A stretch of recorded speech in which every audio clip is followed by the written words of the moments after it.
I'd like to ask you a few questions. That's very important. But you must cooperate. Bonjour à toutes et à tous et bienvenue pour le deuxième épisode d'Exquise Esquisse, une émission de la Remix Radio dédiée aux créatifs. Je reçois chaque semaine, ou presque, un invité qui vient nous expliquer comment il a fait de sa passion un métier.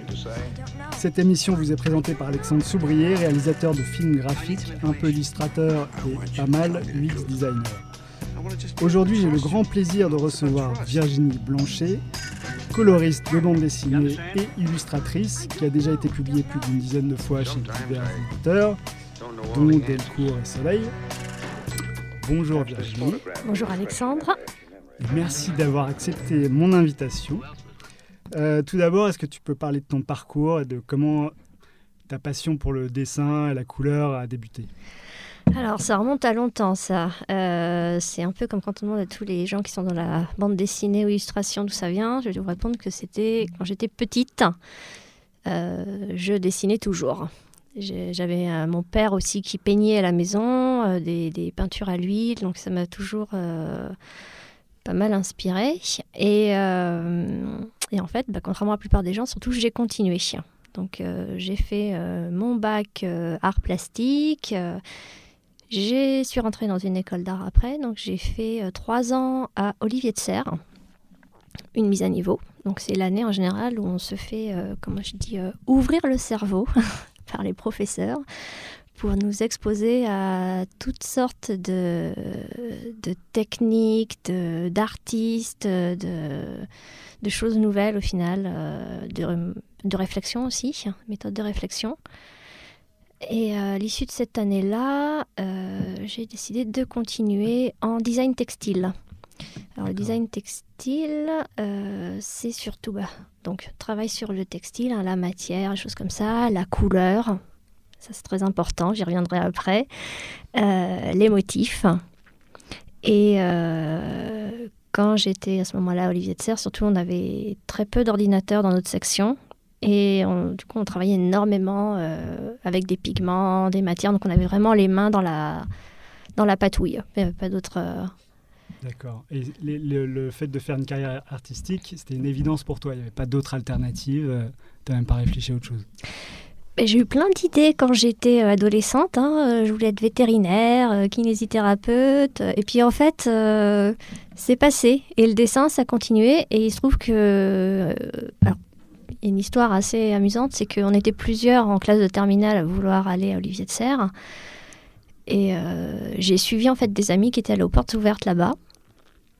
Et un peu par hasard en quelque sorte, parce que je ne savais pas que c'était ce jour-là. Donc on a séché tous ensemble pour aller retirer les dossiers, les remplir. On est plusieurs à avoir passé le concours et je suis la seule de la classe à l'avoir réussi. Ah ouais, comme quoi. Voilà, donc...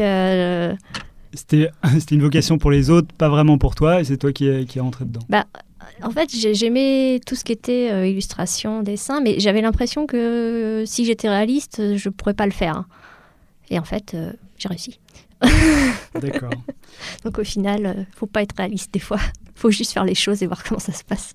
Et du coup, est-ce que tu as exercé en tant que designer textile Très peu, parce qu'en fait, quand je suis sortie du BTS, j'ai fait ce qu'il ne faut pas faire, c'est-à-dire que j'ai arrêté mes études artistiques à ce moment-là et je suis allée étudier le japonais à la fac.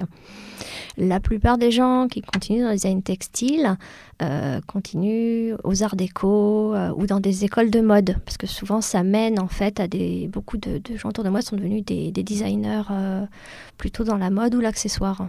Des stylistes ou des stylistes, voilà, ouais. D'accord. Bon.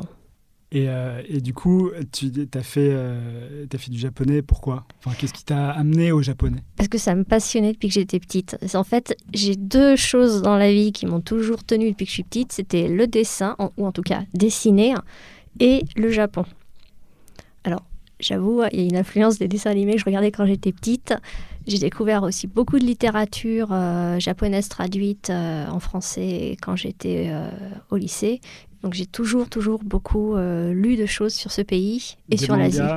Des mangas aussi. Voilà, parce que ça faisait partie... Je lisais beaucoup de BD de toute façon, donc les mangas allaient avec. Ok, et donc après, tu as fait tes études de japonais. Voilà. Qu'est-ce qui s'est passé après? Alors après, je suis sortie en me disant qu'est-ce que je fais? J'ai fait les 2 trucs que j'aime, mais où est-ce que je vais aller? Et en fait, j'ai pu commencer à bosser quand même comme graphiste dans une petite boîte d'équipements de sport qui faisait des équipements pour le judo. Je suis restée là-bas à peu près 6 mois.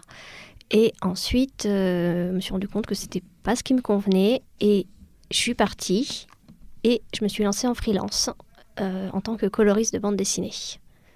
Mais ça n'a pas de rapport avec le japonais ni avec le design textile. Non, c'est pour ça que mon parcours, ça met du temps à être cohérent quand je le raconte comme ça. Ok, mais alors qu'est-ce qui t'a poussé à faire coloriste, du coup? Eh bien, c'était une période où je passais beaucoup de temps sur Internet et notamment sur un forum qui s'appelait Café Salé. Que je pense que certains éditeurs connaissent, et qui à l'époque était un endroit de référence pour les gens qui étaient dans l'illustration numérique. Ouais, c'était très connu par les illustrateurs, il y avait énormément de très bons illustrateurs. C'était une source d'inspiration quotidienne formidable. Et en fait, c'est le moment où je me suis dit, il se passe vraiment des choses intéressantes, ça commence à me plaire. Et j'ai commencé à voir des gens qui faisaient de la bande dessinée dessus, et surtout de la couleur de bande dessinée. Et là, je me suis dit, mais attends, j'aime la BD, j'aime la couleur. Là, il y a un truc qui se passe, ça me plaît. Et il y a eu un déclic. Et là, je me suis dit, tout ce que j'ai fait jusqu'à présent, ça peut prendre forme. Donc là, je vais tenter. D'accord. Donc la couleur à fond, plus de design textile. Enfin, peut-être que le design textile rentrait en compte dans la couleur, etc.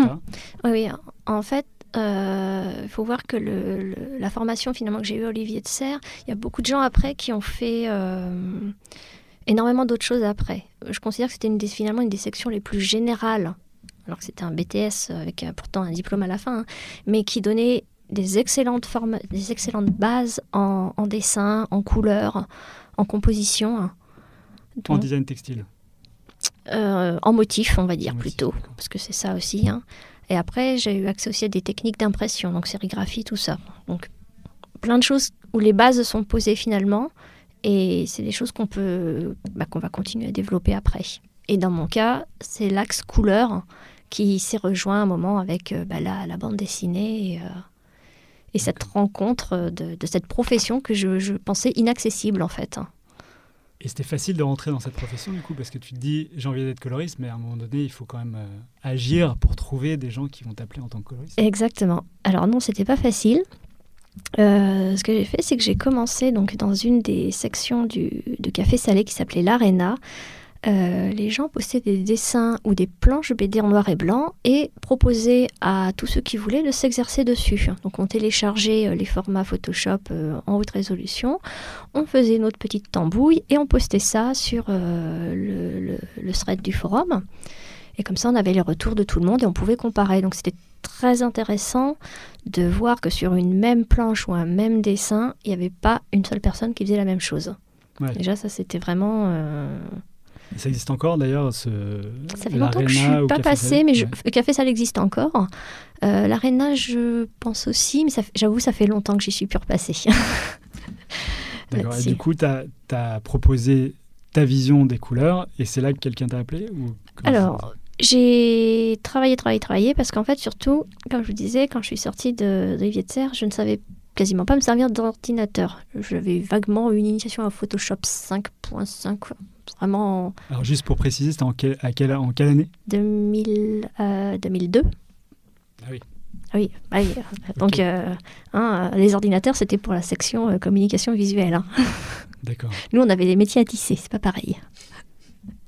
Ok, donc en 2002, tu proposes tes planches, donc pas sur ordinateur, tu les fais à quoi ? Plus tard.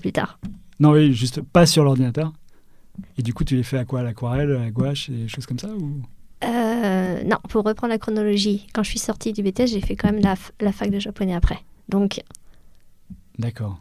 C'est plutôt vers 2005-2006 que j'ai commencé à apprendre à me servir d'une tablette graphique. Parce que ça, je ne savais pas m'en servir non plus. Et que j'ai du coup appris... Et donc, les propositions que tu faisais sur Café Salé étaient sur ordinateur ? C'est ça, voilà. Et donc, tu proposes. Ouais. Et là, il y a des gens qui t'appellent pour travailler en tant que coloriste ? Alors, on m'a pas appelé tout de suite. Je pense que j'ai surtout beaucoup démarché et beaucoup embêté les éditeurs en leur envoyant un book PDF avec justement les meilleurs dessins, meilleures planches que j'avais faites à ce moment-là, en disant voilà, c'est mon book actuel, je voudrais travailler, qu'est-ce que vous avez à me proposer ? Donc j'ai commencé dans des petites maisons d'édition qui d'ailleurs je crois n'existent plus aujourd'hui. C'était des choses assez simples, mais ensuite j'ai eu quelques petites choses dans la presse qui sont venues au fur et à mesure pour par exemple le Landfuss Mag ou des choses comme ça. Et puis en fait c'est en 2008, donc ça c'était pendant 2 ans où j'ai un peu débuté, parce que voilà, quand on arrive, qu'on n'a pas de carte de visite, il faut se faire le réseau, faut aussi progresser, parce que c'est gentil d'arriver avec des intentions, mais il faut un peu travailler. Et en 2008, j'ai signé en fait un contrat chez Delcourt sur une bande dessinée qui s'appelle Waterloo 1911, qui était une uchronie historique. Et ça a été la BD la plus formatrice sur laquelle j'ai travaillé. Et comment ça se passe de travailler avec un auteur ? Parce que c'est pas toi qui fais le dessin, du coup. Non, voilà. Tu ne fais que colorier. Du coup, la relation se passe comment avec l'auteur, l'éditeur, tout ce petit monde-là qui travaille pour le même objectif ? Alors, oui, c'est vrai que j'ai pas exactement précisé ce qu'était coloriste BD. En fait, le coloriste BD donc, travaille avec un éditeur qui va chapeauter le projet et tout l'aspect éditorial. On a un scénariste donc, qui s'occupe du scénario, donc tout ce qui va être texte. En général, c'est la première personne de l'équipe à avoir terminé son travail. C'est quand même important. Ensuite, il va y avoir le dessinateur qui va travailler de concert avec le scénariste. Et le coloriste arrive à la fin. Donc je suis en fait la dernière étape juste avant l'envoi à l'impression. Dans toutes les équipes où moi j'ai travaillé, en fait, il y a toujours eu beaucoup de communication entre tout le monde. En général, c'est plutôt le scénariste qui chapeaute un petit peu les communications entre nous, et ensuite il y avait l'éditeur, ça dépendait, mais en tout cas moi je sais que j'ai toujours beaucoup communiqué, c'est-à-dire que je faisais mon travail, j'avais une liberté artistique tout de même si j'avais des fois quelques indications importantes pour le scénario, du genre là il faut que par exemple les chaussures soient rouges parce que c'est important, ou là le personnage est blond, donc voilà. Je proposais mes planches, je les envoyais à tout le monde en format JPEG. Et puis à partir de là, il me disait bon bah là c'est bien, ou là peut-être que tu pourrais peut-être un peu améliorer. Voilà. Donc ça c'est un peu la procédure générale. Et un album BD en moyenne, c'est 46 planches plus les couvertures. Ça peut s'étaler, la couleur BD peut s'étaler entre 2 et 3 mois. Le dessin, selon le dessinateur, ça peut s'étaler sur une année entière. Mais voilà, moi je sais que j'avais en tout cas des délais aussi à tenir pour les impressions, puisque derrière, donc il y avait l'imprimeur, la mise en vente, tout l'aspect commercial, donc des petites choses à tenir. Et du coup, comment est-ce que tu considères ton œuvre de coloriste ? Parce qu'en fait, c'est une œuvre qui s'insère dans une œuvre collective. Ouais, bah c'est un peu compliqué, parce qu'en fait, les coloristes, pendant très longtemps, n'étaient pas considérés comme des vrais auteurs. C'est-à-dire que, parce que je peux faire un aparté sur l'historique de ce qu'étaient les coloristes. Voilà. Alors en fait, il faut savoir que les premiers coloristes en bande dessinée, c'était souvent les conjointes ou des amis des dessinateurs qui faisaient ça à titre gratuit. Si je prends par exemple les Schtroumpfs ou des BD voilà, un peu de cette époque, où il y avait une certaine simplicité au niveau des couleurs, parce qu'il n'y avait pas tous les effets techniques qu'on pouvait faire en imprimerie aujourd'hui, et c'était réalisé donc par les conjointes. Donc c'était à la base un métier féminin qui n'était pas rémunéré, et les personnes n'avaient pas leur nom mis sur les couvertures ou noté nulle part. Une espèce de soutien à leur mari. Ou alors, voilà, ou ça pouvait être un ami dessinateur qui te faisait les couleurs sur 2-3 planches, et tu faisais la même chose sur son album s'il était à la bourre sur ses rendus pour ses éditeurs. Donc c'était... Mais ce qui fait qu'en fait, voilà, c'est toujours assez rigolo de voir qu'au début c'était un peu un métier de l'ombre, alors qu'en fait, bon, on mettait de la couleur. Et ce qui fait qu'aujourd'hui, là, ça s'améliore un peu depuis quelques années, parce que le syndicat national des auteurs BD a plusieurs coloristes en son sein qui justement travaillent pour faire reconnaître en fait le coloriste comme co-auteur de l'œuvre au même titre que le scénariste et le dessinateur. Parce qu'il amène une touche, une atmosphère, quelque chose de très particulier à lui. Voilà, parce qu'en fait, si on change de coloriste, sur la même planche, ça ne va pas du tout rendre la même chose. Voilà. On peut avoir des indications du jour, sur le scénario, on te dit là il fait nuit, tu vas respecter la chronologie. Donc tu peux dire qu'il va y avoir une ambiance peut-être commune, mais si moi je décide de faire une nuit bleue et un autre coloriste veut faire une nuit verte, ça ne fait pas la même chose. Qu'est-ce que je pourrais rajouter ? Disons que aussi pareil, le travail de coloriste justement sur l'aspect artistique qu'il amène, c'est aussi... c'est un peu le directeur de la photographie, en quelque sorte, dans un film. Parce que la couleur BD, ça ne sert pas juste à faire joli. C'est vrai que ça aide à vendre, mais ça aide aussi à mettre une ambiance, donc à donner une atmosphère à la bande dessinée. Et puis surtout, ça aide à la narration. Parce que si on a des planches uniquement noir et blanc, c'est assez illisible. Donc ça aussi, ça fait partie des rôles très importants. La lecture, la narration. Donc des petites choses, je dirais pas techniques, mais... si à prendre en compte aussi. Je crois que tu fais un peu moins alors, comment on dit, du coloriage, parce que c'est... Colorisation. La colorisation, pardon. Tu te tournes de plus en plus vers l'illustration. Oui. C'est-à-dire à la main. On peut en voir certaines sur ton Behance. Alors Behance, c'est un site pour les professionnels de la création visuelle, c'est-à-dire des photographes, des illustrateurs, plein de gens, et donc on trouve tes illustrations sur ton Behance. Ce qui est intéressant dans tes illustrations, c'est qu'en fait, on sent qu'il y a un projet derrière. Par exemple, tu as tes projets de yokai qui sont liés au Japon, justement. Est-ce que tu peux nous parler un peu de ce projet ? Alors, ce projet, je l'avais commencé... Alors oui, donc... qu'est-ce qu'un yokai déjà ? Qu'est-ce qu'un yokai ? En fait, un yokai, c'est un être surnaturel dans le folklore japonais. Ça serait un peu nos équivalents de nos fées, de nos korrigans bretons, par exemple. C'est juste que c'est le nom qu'on leur attribue là-bas. Donc, quand je vous parlais tout à l'heure d'être fan de l'univers japonais, de cette culture... c'est quelque chose qui du coup ressort effectivement dans mon travail personnel d'illustration. Et je crois que j'avais commencé mes yokai parce que je voulais faire un abécédaire. Je m'étais dit que c'était une façon simple de commencer à travailler dessus. Et en fait, ça s'est développé de façon exponentielle. Donc, et là, l'ami avec qui je travaille est en cours d'écriture c'est pas vraiment scénario, du texte. Voilà.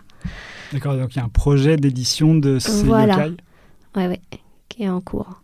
D'accord. Mais pour l'instant, on nourrit l'ensemble, parce que j'ai, on va dire, une grande partie de ces dessins qui ont été traités, déjà faits à l'encre notamment. Justement, tout mon travail de textile, de motifs, revient beaucoup là-dessus. D'accord.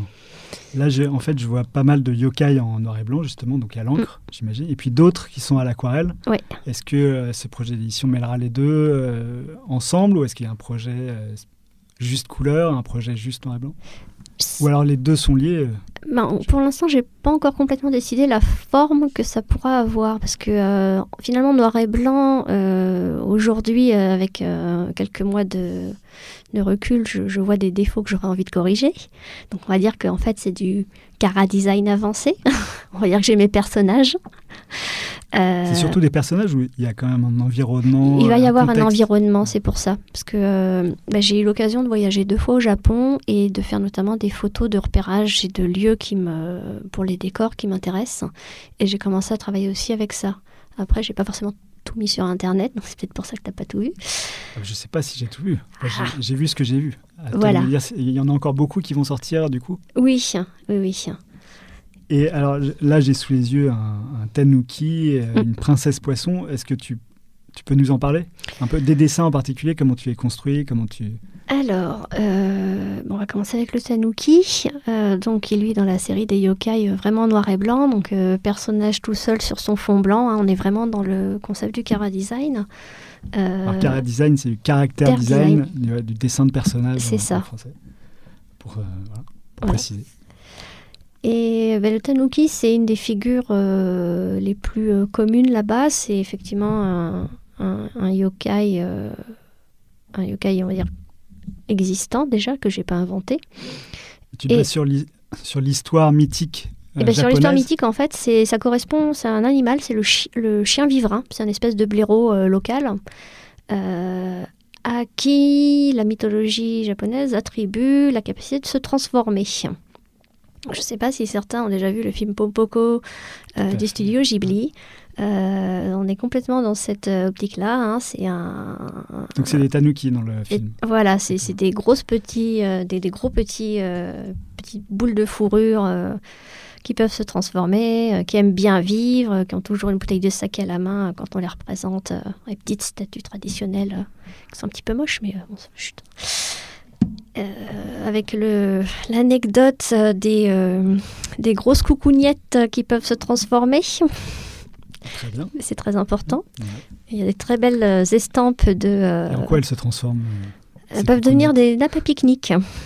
C'est pas moi qui le dis, ce sont des estampes de Hokusai et d'autres artistes japonais. Mais voilà, donc il a un petit côté mignon que j'aime bien, celui-là.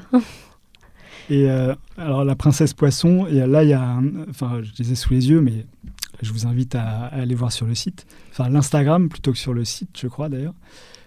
Princesse poisson, il y a un environnement coloré à l'aquarelle, du coup qui est différent de celui des tanuki.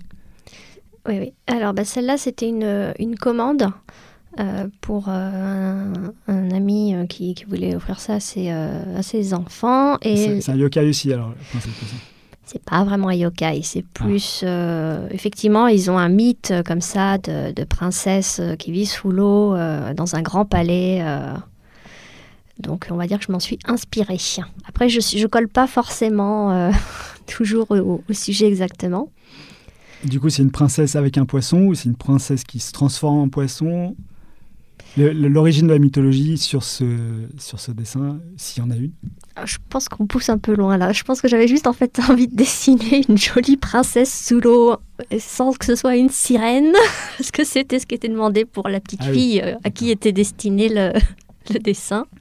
Et surtout, j'avais très envie en fait de tester le dessin de ces gros poissons asiatiques qui ont toutes ces nageoires qui ressemblent finalement à des voiles. Ah oui, c'est ça qui fait toute la grâce du dessin. En fait, ce qui se passe, c'est que très souvent, quand je fais un dessin, c'est parce qu'il y a des trucs où je me dis, tiens, ça, j'ai envie de le tester. Je vais voir si je peux pas le mettre dans celui-là. Parce que j'ai vu quelque chose qui m'a plu, ou un animal, je me suis dit, celui-là, il faut que je le dessine. Je devrais pouvoir trouver une occasion de l'intégrer quelque part. D'accord. Donc, des fois, ça tient à pas grand-chose, finalement. Et du coup, le lutin et la licorne, qui est plus dans le style de la princesse poisson, c'est plutôt une commande aussi? C'était une commande aussi, pour la même personne, parce que cette personne-là a 3 enfants, donc il fallait un dessin pour chacun. Et donc la plus grande aimait les princesses, et la deuxième était plus la petite aventurière indépendante. Donc on avait envie de lui faire un petit lutin dans les bois. C'est comme ça que je me suis retrouvée à dessiner une licorne. Ça faisait très longtemps que je n'avais pas dessiné de licorne ou de cheval. Et du coup, tu as beaucoup de commandes comme ça? Faudrait que je relance plus. Ça dépend des fois, en fait. Ça dépend des moments. Mais oui, c'est surtout pour les particuliers, finalement. Quand je fais, en tout cas, des dessins comme ça. Et surtout, des dessins où on me laisse libre cours à mon univers personnel. Parce qu'après, je peux faire de l'illustration sur commande... un peu plus pour du graphisme ou de la com, mais là, quand on me laisse tout choix comme ça, c'est souvent effectivement des gens qui ont vu mon travail et qui te demandent de faire quelque chose de similaire à ce qu'ils ont vu. Voilà, parce qu'il y a des choses, effectivement, ça correspond tout à fait à du travail d'illustration jeunesse. Là, par exemple, pour ces 2 commandes, la personne t'a demandé de laisser libre cours à ton imagination. D'accord. Et tu connaissais les enfants déjà pour savoir... Il m'avait un peu briefé, voilà. Tu as un autre projet qui parle de nano. Oui. Est-ce que tu peux en parler? Et sa métamorphose. Ah oui. Alors ça, c'est mon projet le plus récent. Alors là, on quitte l'univers jeunesse. En fait, c'est un projet que j'ai sous le coude depuis très longtemps. Depuis ma première année à Olivier de Serres. Ça remonte. Ah oui. Premier sujet qu'on nous avait donné, premier cours de l'année, ça avait été la photographie. Et on nous avait demandé de travailler sur la métamorphose. Et à l'époque, en fait, ma grand-mère avait Alzheimer. C'était un sujet très délicat. Et j'avais décidé, en fait, quand on m'a parlé de métamorphose, immédiatement, j'avais pensé à la métamorphose qu'elle avait subie à cause de la maladie. Et alors, j'ai traité ça avec les moyens de l'époque. Ça n'avait rien rendu de très bon techniquement.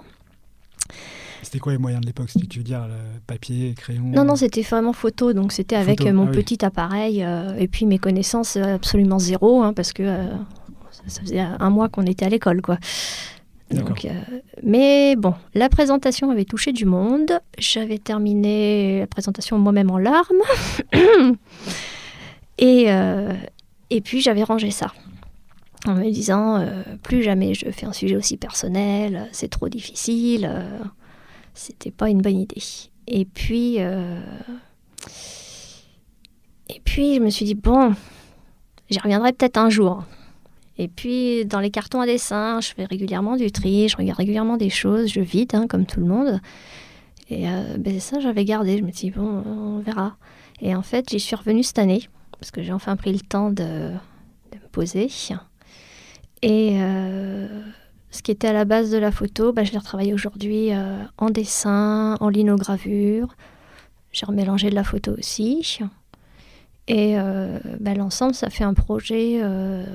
pour l'instant, d'une quinzaine de dessins, quinzaine de planches, quelques photos, une dizaine de linos aussi. Tu vas mener ce projet à bout? C'est-à-dire éditer, faire quelque chose, une expo? J'aimerais bien faire une expo avec. Maintenant, il faudrait surtout que je trouve des gens intéressés. Mais pour l'instant, le projet, je l'ai... de toute façon, c'est quelque chose d'évolutif, je pense. C'est un projet sur lequel je peux revenir. Tu lances un avis à nos auditeurs, comme ça? Je lance un avis aux auditeurs. Je vous invite à le regarder sur mon Behance. Behance.net, du coup. Mais bon, peut-être qu'on peut mettre des liens après. Voilà. Et qu'est-ce que je pourrais rajouter dessus? Non, mais tu nous as parlé de différentes techniques que tu utilisais sur Nanou, comme la linogravure. Je crois que tu t'es essayé à la gravure. Oui. Tu t'es à la lithogravure, peut-être? Gravure sur plaque de cuivre, en tout cas. Tu peux nous expliquer un peu les différences entre ce que c'est qu'une gravure et une linogravure? Alors, la linogravure, en fait, c'est l'étape la plus facile, je pense, pour commencer justement à travailler la gravure en général. La gravure en général, ça consiste en fait à prendre un support, à graver dessus, c'est-à-dire à... Comment expliquer ça de façon simple à la radio? À retirer des zones pour créer des reliefs. Et ensuite, en posant une feuille de papier dessus, imprimer les zones en relief, puisqu'on aura mis de l'encre dessus. Voilà. La linogravure, c'est ce qui permet de démarrer le plus facilement avec le minimum de matériel chez soi. Parce qu'on peut acheter tout ça très facilement dans les magasins de beaux-arts. On peut... C'est quoi le matériel pour la linogravure, par exemple? Alors, il faut ce qu'on appelle des gouges pour creuser le bois, donc creuser la matière et retirer ce qu'on veut laisser en... Donc tu fais ça sur du bois? Alors, on peut faire ça sur du bois. Les techniques sur bois, c'est tout ce qui va concerner, par exemple, les estampes japonaises. Voilà, estampes japonaises, c'est de la gravure sur bois. La linogravure, c'est sur du lino, réellement. Vous voyez là, le lino de moquette. Donc ça s'appelle plus de la linogravure si c'est sur bois? Non. De la boiseaugravure? Je ne sais pas. J'ai pas le nom en tête. Une colle, j'avoue. Mais l'estampe d'ailleurs, l'estampe c'est fait à base de quoi? Une estampe, c'est pas une technique? Si, parce que c'est vraiment spécifique au bois, en fait. Il y a un rendu qui est différent selon les supports qu'on utilise. Le fait d'utiliser du cuivre, de la lino ou du bois ne donne pas le même rendu sur le papier après. L'estampe, en fait, c'est le résultat de tout ce qu'on fait à la gravure. Techniquement, quand on fait de la linogravure, je pourrais dire que c'est aussi une estampe en quelque sorte, mais c'est pas comme ça que moi je l'appelle. Après, il y en a peut-être qui contesteront. Je prétends pas non plus être une spécialiste, parce que je suis un peu autodidacte sur pas mal de choses. Et du coup, la gravure, il y a besoin d'un matériel plus conséquent ? Alors, oui, parce que j'allais dire que la linogravure, on pouvait imprimer avec son rouleau à pâtisserie chez soi. La gravure sur plaque de cuivre, il faut une presse. Et une presse, ça prend beaucoup de place, ça coûte cher. Et en général, le mieux, c'est de se trouver un atelier de gravure sur Paris pour pouvoir y accéder. Voilà. Et en plus, la gravure sur plaque de cuivre nécessite aussi l'usage de produits chimiques de type acide qui justement vont graver la plaque. Ouais, donc si on a des enfants, il vaut mieux éviter, quoi. Il faut un atelier en tout cas. Il faut faire ça dans des conditions beaucoup plus sécurisées. Ton inspiration te vient d'où ? Alors, on a vu que le Japon, tes proches, etc. Mais du coup, est-ce qu'il y a d'autres sources d'inspiration ? Est-ce que tu as d'autres projets qui s'inspirent d'artistes ou, il y a beaucoup de choses qui m'inspirent. Il y a des choses très simples. Ça va être la nature aussi, tout simplement. Ce qui est le fait d'aller marcher, d'être dans les bois, les beaux paysages, les nuages. Ça, j'adore regarder. Des choses qui incitent juste au calme. J'avoue que je suis très petite cabane au fond des bois. D'accord. Et alors, moi, j'ai trouvé tes dessins sur Behance. Je les ai vus aussi sur Tumblr, sur Twitter, sur Instagram. Tu as un site qui est lié à ton Behance, je crois. Oui. Du coup, tu es sur plein de réseaux sociaux différents. Est-ce que tu as une stratégie particulière ? Est-ce que tu mets certaines choses sur un réseau social plutôt qu'un autre ? Alors, quand je faisais essentiellement de la couleur BD, j'étais essentiellement sur Facebook. Parce qu'en fait, tous les gens qui font de la BD sont sur Facebook. Donc, en fait, tout le réseau professionnel est là. Donc, c'était pas forcément un choix, parce que j'aime pas forcément trop ce réseau. Mais j'ai toujours eu aussi, depuis très longtemps, un blog. J'avais eu un petit blog sur Overblog, donc ça remonte à 2005. Donc je considérais ça un peu comme ma petite plante verte sur Internet, et je lui donnais à manger ce que je faisais. Donc je mettais mes petites planches que je testais sous café salé, des croquis que je faisais à côté, des photos. Voilà, c'était histoire de me motiver et de me mettre dans l'ambiance. Et puis les blogs, à un moment, ça a un peu changé. C'est quoi, c'était le nom de la plateforme à l'époque, c'était quoi ? Overblog. Ah, Overblog. Oui. Overblog. Ouais, et puis ils ont voulu faire des updates, et en fait ça m'a saoulée, il n'y a pas d'autre terme, et je suis partie. Et je suis allée sur Tumblr, parce que je commençais à bien aimer Tumblr, parce que justement il y a beaucoup d'images. Et on parlait tout à l'heure des choses qui m'inspiraient, et c'est vrai que de voir passer des travaux d'artistes, des belles photos, des choses de la nature, des animaux, tout ça, je trouvais ça en fait super bien, très inspirant. Je me suis dit qu'en plus c'était surtout de l'image, pas de blabla, parce que je suis pas très blabla, et ça me convenait bien.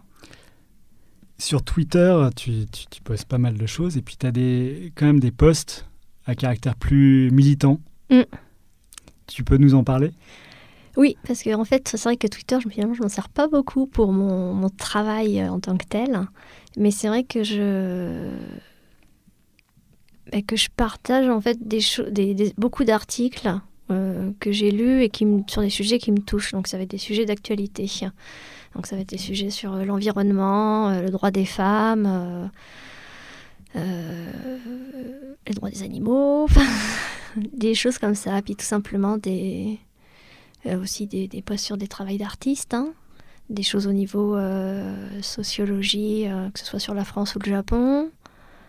Et puis des fois des lectures aussi, parce que dans les sources d'inspiration, je lis énormément. Et il y a des jours où si je m'écoutais, je ferais que ça. Et voilà. Alors, tu parles du droit des femmes. Tout à l'heure, tu parlais du fait que les coloristes étaient anciennement plutôt des femmes de mari auteurs.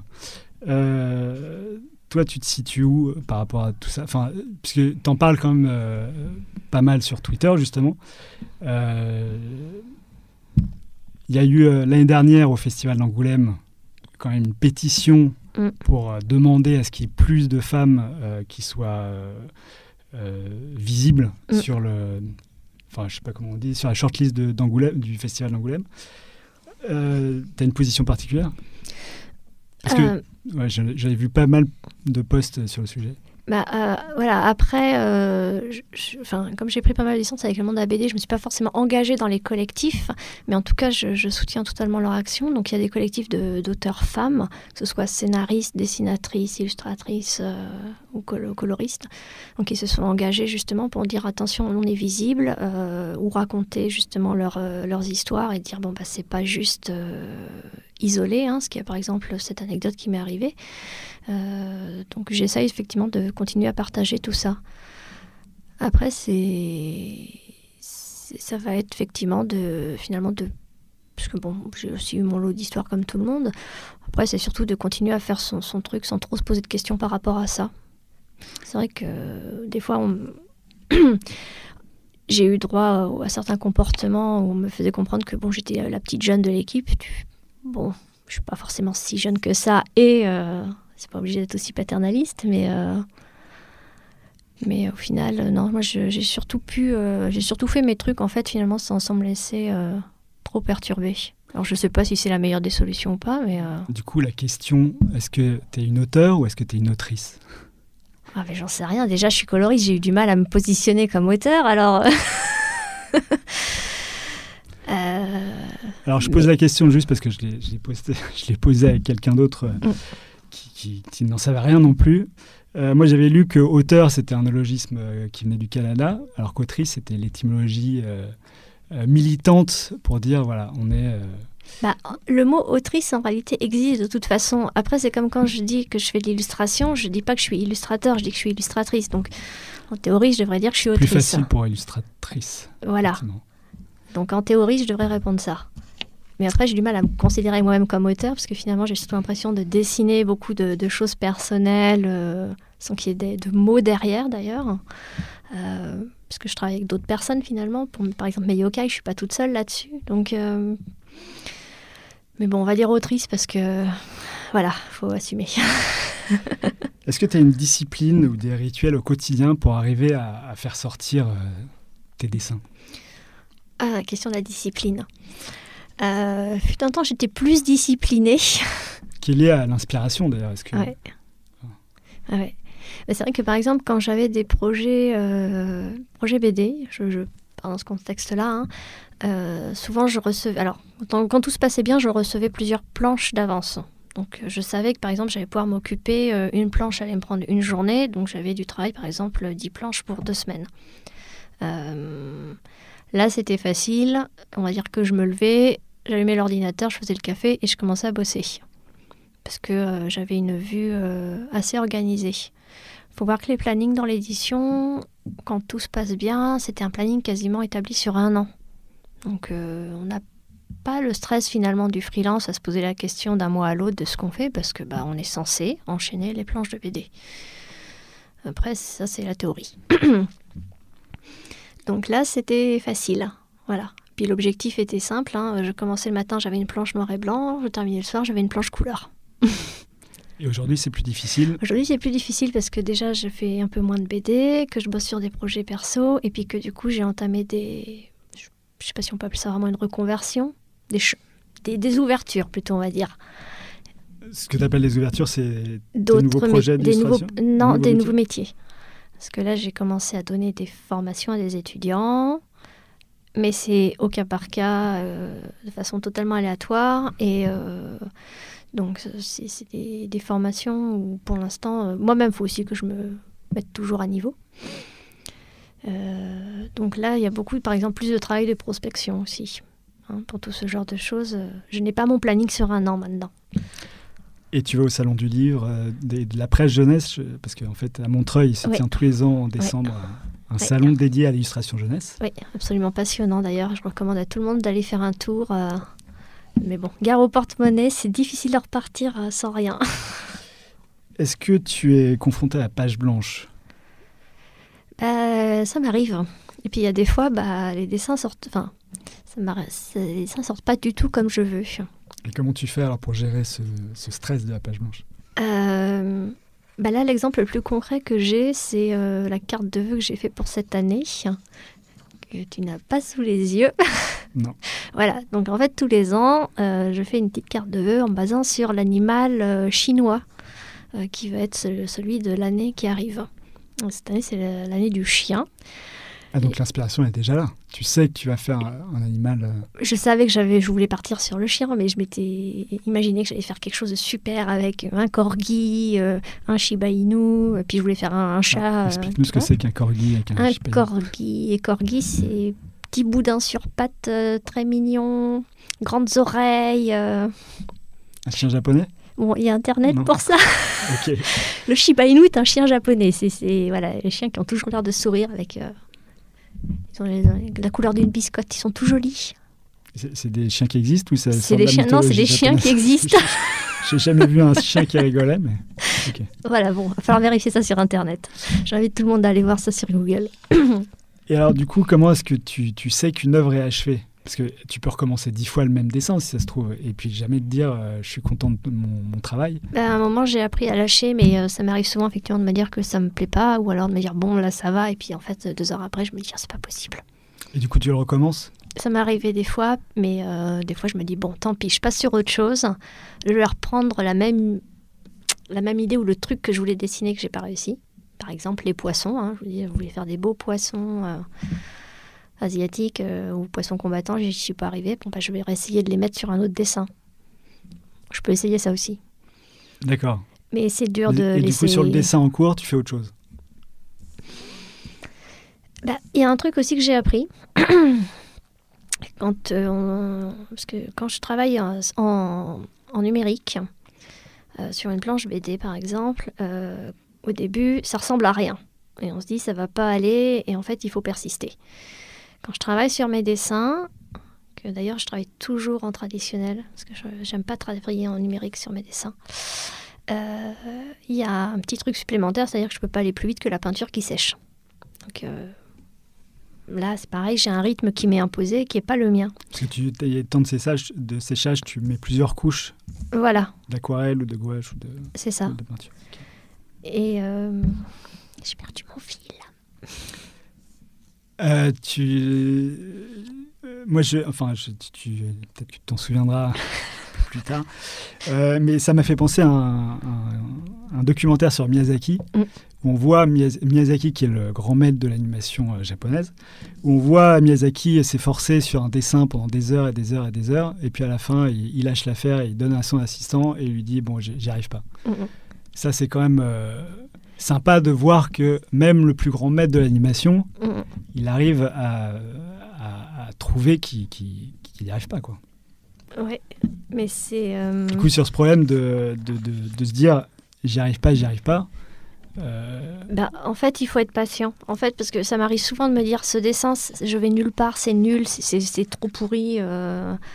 Et de toute façon, ça sert à rien, je ferais mieux d'arrêter de dessiner. Puis je me dis, bon, en même temps, j'ai déjà passé 2-3 heures dessus, je vais pas arrêter maintenant. Et en fait, quand je poursuis, ça prend forme et ça monte. Et voilà, en fait, il y a vraiment une histoire de se rappeler qu'il faut être un peu persistant, un peu patient avec soi-même et avec ce qu'on est en train de monter, hein, et que le résultat n'arrive pas tout de suite. Donc des fois, c'est pas exactement ce que je voulais au début, mais l'idée est là, donc... Mais oui, c'est cette espèce de patience et de se dire non, je continue. Parce que tu sais que tu pourras y arriver. Voilà. Tu espères de pouvoir y arriver. Mais il faut que je me le rappelle régulièrement sur des dessins. Je ne sais pas si ça fait ça à d'autres personnes, ce besoin de s'arrêter, de se dire bon, non, continue parce que ça va aller en fait. J'avais entendu Moebius, Jean Giraud, qui est pour moi un de mes maîtres dans la bande dessinée, mais j'aurai l'occasion d'en reparler dans d'autres podcasts, je suis sûr, qui disait qu'en fait, quand il commençait un dessin qui ratait, en fait, il continuait le dessin, il continuait jusqu'à ce qu'il ait fini quelque chose, même si ça ne ressemblait pas à ce qu'il avait prévu au départ. Ouais, c'est ça, c'est d'aller jusqu'au bout. Parce que là, j'avais pas terminé mon histoire tout à l'heure sur ma carte de vœux avec mon chien, mais j'étais partie sur des idées qui en fait n'ont pas du tout abouti visuellement. Et je me dis, entendez, c'est pas possible, je vais pas m'en sortir, il faut que je fasse cette carte pour l'envoyer à tout le monde. Là, c'est mes contacts pro, c'est important. Et du coup, je suis allée chercher de la documentation sur Internet pour faire du croquis d'après photo, pour voir si ça débloquait quelque chose aussi. Et au final, j'ai ancré un des croquis qui me plaisait bien. Exceptionnellement, pour une fois, j'ai fait la couleur sous Photoshop d'un de mes dessins et en fait, ça a fonctionné. Mais c'était pas du tout ce que je voulais faire au début. Et ça t'a plu quand même. Oui, à la fin, je le trouve très mignon. C'est pas mon style habituel. J'ai testé quelque chose, mais j'ai persisté. Comment tu te vois dans 10 ans ? Comment tu espères te voir dans 10 ans ? Dans 10 ans. Même plus, tes ambitions à long terme. À long terme. Dans 10 ans, j'aimerais bien avoir un équilibre entre, justement, on va dire tout ce qui est donc BD, illustration, et puis des métiers comme la formation, qui sont très différents, mais qui sont très intéressants aussi. Parce que la BD et l'illustration, c'est quand même très solitaire comme métier. La formation, c'est quand même chouette de pouvoir transmettre des choses à des gens. Parce que c'est pas parce que j'ai travaillé beaucoup dans mon coin toute seule que je n'ai rien à apporter. Donc, essayer de trouver un équilibre là-dessus, je pense. Et ça serait bien, mais ça, c'est mon ego personnel qui parle, si j'arrivais à faire au moins un livre jeunesse. Voilà. Parce que j'ai sorti plein d'albums BD. J'ai participé à plein d'albums BD. Tous les ingrédients pour pouvoir le faire, en tout cas. On va essayer. Est-ce que la question de la postérité se pose ? Est-ce que tu as envie de laisser un nom, un livre ? Est-ce que c'est pas un nom que tu laisses, au moins à l'édition jeunesse ? Non, ça c'est... Je trouve que c'est beaucoup d'orgueil de se poser la question maintenant. Finalement, je fais juste des choses... J'ai eu la chance d'avoir pu faire un métier passion sur lequel je pensais de façon totalement réaliste que je n'y arriverais pas. J'étais très très sûre que c'était pas possible. Puis en fait, j'ai pu faire de la bande dessinée. Donc tu y es arrivé ? Bah oui. Tu fais le métier de tes rêves ? Alors, je parle pas des aspects négatifs de la couleur BD parce qu'on est là pour des choses très positives, mais c'est bien. Oui, j'ai pu faire un des métiers de mes rêves d'enfance. On va dire que j'ai pu causer une petite case. Et puis... Et qu'est-ce que tu dirais aujourd'hui à des gens qui auraient envie de se lancer dans le métier de la BD, de l'illustration. Par exemple, ou le coloriste, BD. C'est de ne pas hésiter à faire autre chose que juste de la BD, parce que de toute façon, tout nourrit, même des métiers qui ne sont pas artistiques. Il n'y a pas de sous-métier. De toute façon, en plus, des fois, il faut payer le loyer. Donc, tout ça. Et puis, il n'y a pas d'âge aussi. Je connais pas mal d'illustrateurs ou auteurs BD qui, finalement, sont instituteurs ou qui ont commencé à 40 ans, après une vie passée à dessiner tranquillement dans leur coin. Mais pour ceux qui sortent de l'école et qui veulent absolument faire de la BD, va falloir prendre un peu en compte la situation actuelle du marché, quoi. Après, ceux qui sortent de l'école, ils ont déjà commencé à engranger les rouages du métier. Mais c'est pas facile en ce moment. Et la rémunération des auteurs est un problème qui a été encore discuté cette année à Angoulême. Ouais, comme chaque année depuis maintenant... Voilà, mais maintenant, les gens en parlent naturellement, donc c'est bien, ça se débloque. Ouais, en plus, il y a des systèmes financiers qui ont changé l'année dernière, je crois, au niveau des auteurs bande dessinée, à propos des retraites jeunesse, je sais pas quoi. Enfin, il y a eu des pétitions en ce sens-là qui sont passées. Ouais, oui, si on rentre là-dedans, ça va être compliqué. Mais oui, c'est pas simple. Est-ce que tu as dans la tête, c'est ma dernière question, est-ce que tu as dans la tête un livre, un film ou quelque chose qui t'a vraiment marqué dernièrement, ou même un livre qui est le marquant de ta vie?